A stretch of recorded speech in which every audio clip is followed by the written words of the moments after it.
આજે કુલ 4 આરોપીઓને રજૂ કરવામાં આવ્યા હતા। એક ટીપીઓ સાગઠિયા, 2 એટીપીઓ અને એક ફાયરના ઓફિસરને રજૂ કરવામાં આવ્યા હતા।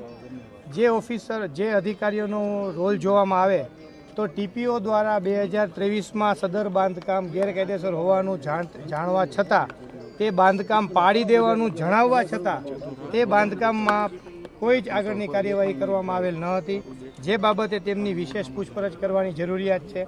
તેમજ જે આ આગજનીની ઘટના વેલ્ડિંગને કારણે બની, એવી જ આ પ્રકારની વેલ્ડિંગના કારણે જ અગાઉ આ જ શેડમાં 4/9/2023ના રોજ આગ લાગી હતી અને ફાયર સ્ટેશનમાંથી ફાયર ઓફિસર સાથે ફાયરના એક્સટિંગ્વિશર ગયા હતા અને તમામ આગને કાબૂમાં લેવામાં આવી હતી।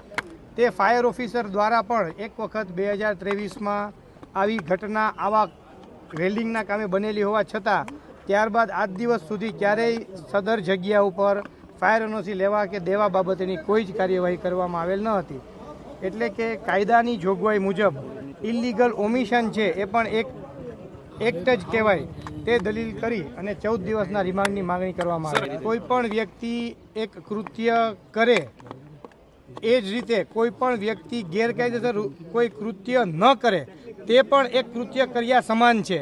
એટલે કે કોઈ વ્યક્તિને ફરજના ભાગરૂપે એક માણસને જમવાનું દેવું જોઈએ અને જમવાનું ન દે કોઈ અધિકારી, તો એને ખ્યાલ છે કે જમવાનું ન દઈએ તો આ માણસનું મૃત્યુ થઈ શકે, તો એવા ઇલીગલ ઓમિશન ને પણ એક એક્ટની વ્યાખ્યા આપવામાં આવી છે। હું નામદાર કોર્ટરૂમમાં હાજર હતો। ફાઇલ બાબતની જે આપ ચર્ચા કરો છો તે બાબતની મને ખ્યાલ નથી, હું કોર્ટરૂમની અંદર હાજર હતો। જો પોલીસને એવું જણાય કે આ આરોપી ભાગી જશે તો જ હાથકડી પહેરાવવાની જરૂરિયાત છે, હાથકડી પહેરાવી ફરજિયાત હોતી નથી।